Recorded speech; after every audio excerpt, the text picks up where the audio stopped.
सरकार सबसे इनकॉम्पिटेंट सरकार है, ये सरकार सबसे इंटॉलरेबल सरकार है। करके अनरिजर्व कैटेगरी में 65% से ज्यादा बाहरी लोगों को नौकरी ये सरकार दी गई है। अपनी नीतियों को कैसे ठीक करे, इस पे सरकार गंभीर नहीं दिख रही है। सरकार ने क्या कहा? सरकार ने कहा मामला भारतीय संविधान के अनुच्छेद 14-16 के अनुरूप नहीं होने का मंतव्य विधि विभाग द्वारा दिया गया। यानी वहीं आप देखिए कि ये सरकार 1932 के खतियान के नाम पर या ओबीसी के नाम पर सिर्फ और सिर्फ राजनीति कर रही है। दल की तरफ से वक्तव्य दिया गया, जो सत्ता पक्ष के लोग हैं उन्होंने अपनी दलीलें दी, लेकिन मुझे बहुत ही दुख के साथ, बहुत ही अफसोस के साथ कहना पड़ रहा है कि ये सरकार सबसे इनकॉम्पिटेंट सरकार है, ये सरकार सबसे इनकेपेबल सरकार है, ये सरकार सबसे इनइफेक्टिव सरकार है, ये सरकार सबसे इनसेंसिटिव सरकार है, ये सरकार सबसे इनह्यूमन सरकार है और लास्ट में ये सरकार सबसे इंटॉलरेबल सरकार है।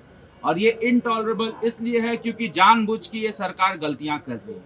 आज युवा सड़क पर है, आप देखिए कि नई नियोजन नीति नियमावली रद्द हो गई।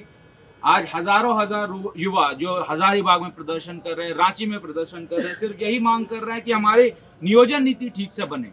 और ये सदन जो है वहां पे माननीय सदस्य द्वारा लॉ मेकिंग का काम होता है, उसमें हम लोगों ने मॉनसून सत्र में सरकार के संज्ञान में कई चीजों को लाया जो नई नियुक्ति नियमावली में त्रुटि थी।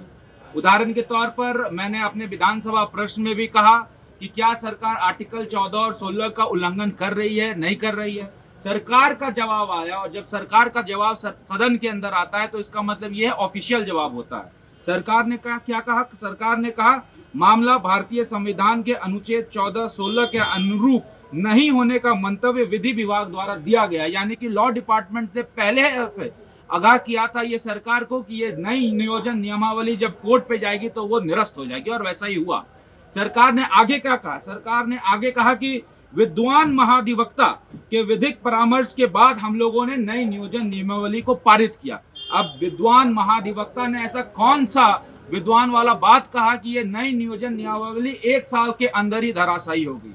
इसका ये परिणाम निकला कि आज युवा सड़क पर हैं, सारी नियुक्तियां रद्द हो गई हैं। वहीं आप देखिए कि ये सरकार 1932 के खतियान के नाम पर या ओबीसी के नाम पर सिर्फ और सिर्फ राजनीति कर रही है। 1932 का खतियान पूरे प्रदेश में लागू हुआ नहीं है। आज सरकार जोहार यात्रा शुरू कर दी और हर जगह चीख चिल्ला के बोल रही है 1932 लागू हो गया, 1932 लागू हो गया। लेकिन वास्तविकता यह है कि विधि विभाग ने, वही विधि विभाग जो नई नियोजन नियमावली में सरकार को आगाह किया था, फिर से खतियान पे ये कहा कि ये 100% रिजर्वेशन खतियान के आधार पर हम प्रदेश में नहीं दे सकते हैं। विधि विभाग ने ये अपना मंतव्य दिया है सरकार को।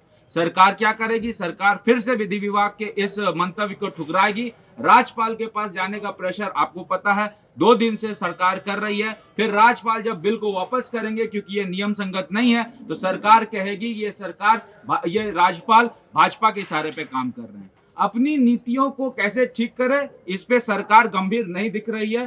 कई राज्यों का बात ये सरकार करती है, तमिलनाडु का बात करती है, कर्नाटका का बात करती है, 9th शेड्यूल का बात करती है, लेकिन वास्तविकता यही है कि जब ओबीसी आरक्षण की बात हो, आज पिछड़ा आयोग का भी हम लोगों के पास प्रतिवेदन प्राप्त हुआ है।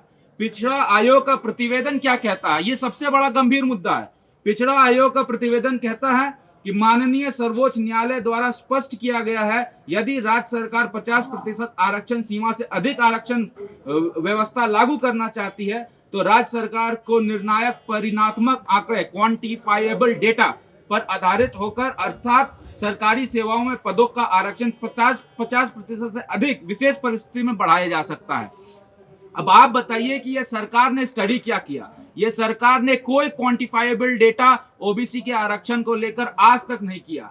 ये पिछड़ा आयोग का रिपोर्ट है, और जब तक क्वांटिफाइबल डेटा नहीं होगा, जो कि कर्नाटका के में किया गया था, तब तक ये सरकार मान के चले कि ये ओबीसी का बिल जो 9th शेड्यूल जा रहा है, वो 9th शेड्यूल में इसको शील्ड नहीं मिल पाएगा। इसलिए सरकार झूठ मूठ का प्रोपेगेंडा कर रही है, यहाँ के युवाओं को, ओबीसी समाज को बरगलाने का काम कर रही है।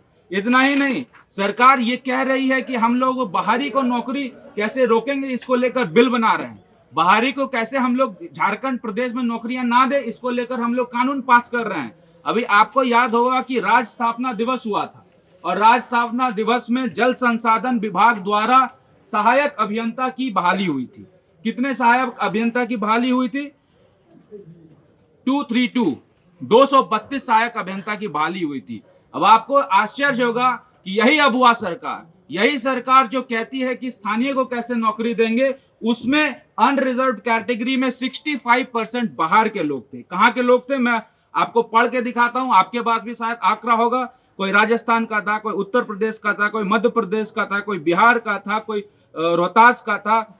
ऐसे कर करके अनरिजर्व कैटेगरी में 65% से ज्यादा बाहरी लोगों को नौकरी ये सरकार दी गई है। ये मैं एक कॉपी आपके अध्ययन के लिए भी यहाँ पे आपको समर्पित कर रहा हूँ। तो सरकार कहती कुछ और है, करती कुछ और है, और इन सब चीज को आंकड़ों के आधार पर हम लोग बात कर रहे हैं। कोई हम लोग सुपरफिशियल राजनीतिक भाषण नहीं दे रहे हैं। ये पिछड़ा आयोग का जब प्रतिवेदन आया है तो इसका मतलब सरकार के पास क्वांटिफाइबल डेटा कहाँ है? जल संसाधन विभाग का आंकड़ा आया है तो सरकार किस स्थिति पे बोल रही है कि बाहरी को नौकरी हम लोग देने से रोक रहे हैं? वहीं आप देखिए कि ये सरकार जब रघुवर दास की सरकार थी और हम लोगों ने यहाँ पर जब नौकरियां देने की बात की थी, सरकार कहती थी हाथी उड़ गया, हाथी उड़ गया, हाथी उड़ गया, और तरह तरह की टिप्पणियां करती थी। लेकिन सरकार से फिर जब हम लोग सवाल करते हैं कि क्या आप सरकार बताएगी कि रांची के मोरहाबादी मैदान में जब आपने नियुक्ति पत्र बांटा था तो उसमें 100% प्राइवेट कंपनी द्वारा नियुक्ति पत्र बांटा गया था, सरकार कहती है स्वीकारात्मक। इसका यह मतलब है सरकार हमारी नीतियों को गलत करती है और खुद वही गलतियां करती है। उसके बाद सरकार से मैंने पूछा कि सबकी वेतन का एवरेज कितना था? 10,000 से कम था और बाहर के राज्यों में सबको भेजा गया, सरकार कहती है स्वीकारात्मक है। तो आप बताइए कि जो काम भारतीय जनता पार्टी करती है तो उसको सरकार नकार करती है, और वही काम जब हेमंत सोरेन की सरकार करती है तो वो बहुत अच्छा काम है।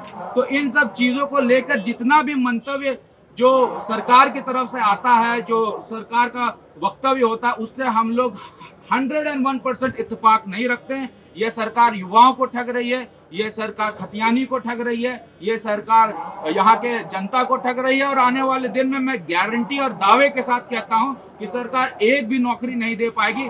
सरकार सिर्फ और सिर्फ उलझुल तरीके से 2 साल और अपना पास कर देगी। जैसा भानु प्रताप शाही जी ने कहा कि जब ईडी का डंडा चला तो आपको याद आया 1932 का खतियान, ओबीसी के खतियान। ये सिर्फ और सिर्फ प्रोपेगेंडा है, राजनीतिक स्टंट है, इससे ज्यादा और कुछ नहीं है।